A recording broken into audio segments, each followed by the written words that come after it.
And Rashad Robinson is with us. He's the executive director of Color of Change, website colorofchange.org. You can tweet him at Rashad Robinson.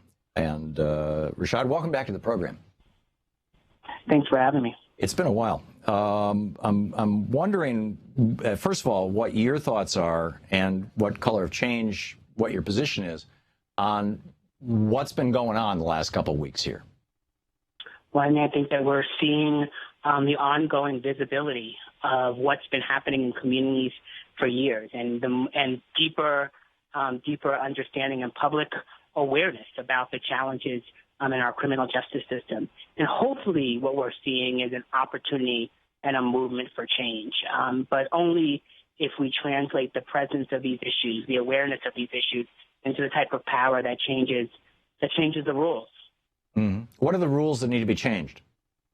I mean, I think the rules that actually need to change is we need a new incentive structure around accountability for police departments around this country. Right now, we don't have accountability when police officers harm or hurt or put someone in harm's way. And, you know, we have some really common sense things that we think that the federal government should be doing, that we're going to be moving our membership around, besides the work to sort of get justice in these two cases, which is always what we try to do in these cases of getting the Department of Justice and other folks involved. We actually have to do some work around changing the incentive structures, the federal funds that go to local police departments. And when local police departments don't do their job, to hold back that federal funds. You know, over the last 5 years, the Baton Rouge Police Department has gotten over $3 million of federal funds, even while being under investigation not once but twice by the Department of Justice Civil Rights Department. If we're not actually changing the incentive structures, creating consequences for departments that don't actually put in common sense measures, put in consequences for the leadership, then we actually will continue to get the same results. And we'll be here 5 years, 10 years, 15 years from now with the same results that we've been seeing in communities, where some people are treated by law enforcement and protected by law enforcement in a fair way, and others are treated like enemy combatants in their own communities. Yeah, I totally agree. And in fact, I would argue that right now we have a perverse incentive, a reverse incentive, and that is that the hyper-militarization of our police departments, all this transfer of military equipment from the military and now directly from defense contractors via the federal government to local police departments, has caused them, as they become more and more hyper-militarized, to withdraw essentially from community policing, to develop more of a bunker mentality. And you know, the Army's job is to kill people and blow things up. The police department's mission is completely different, and they frankly, in my opinion, should have different tools. And so a change in direction would be a very, very welcome thing.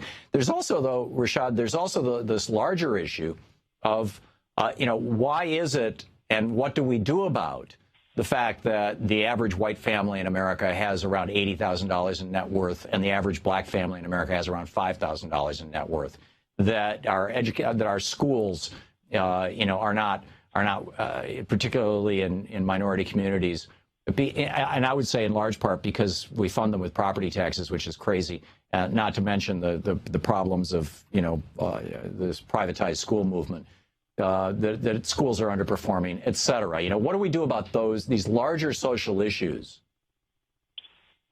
Well, I mean, I think that in order to make Black Lives Matter, this is just simply not a movement around police accountability. This is a movement around housing and education and the economy and so many other things that, when you add them up holistically, create a new opportunity and a new incentive structure that allows people to actually flourish in our country. And right now, we have all sorts of barriers that limit people's full participation, you know, full opportunity in our society, and creates an incentive structure that allows the criminal justice system to continue to grow, that allows the profiteers of the system, whether they are profiteering financially or profiteering from career incentives, whether it's the prison industrial complex, district attorneys, politicians, corporations.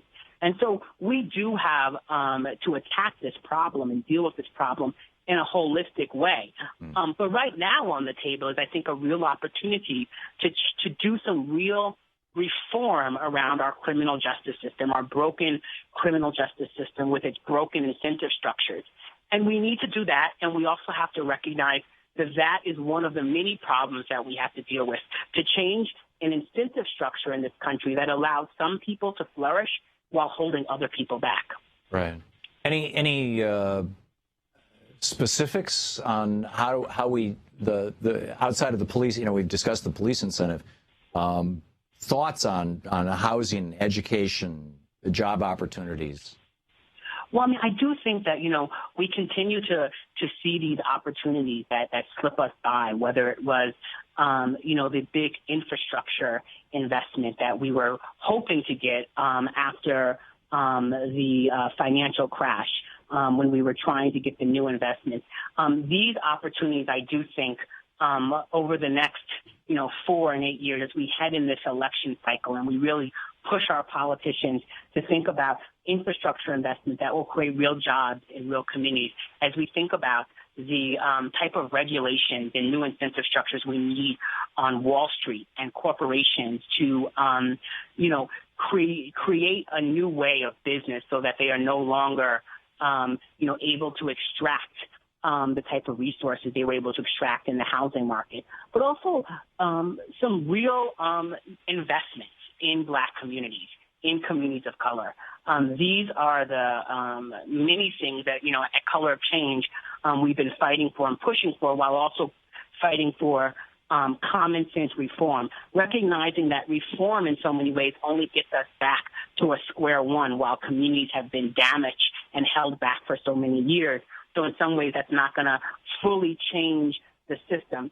On the education front, we've spent decades divesting from public education and actually going back to a really perverse, segregated public education system. Most people aren't aware that 1980 was actually the height of school integration in this country, and since then we have gone backwards. And as we've gone backwards, the pulling of resources from public education has sort of followed that trend. Right. It's been devastating. Rashad, I'm sorry, the clock is hitting us.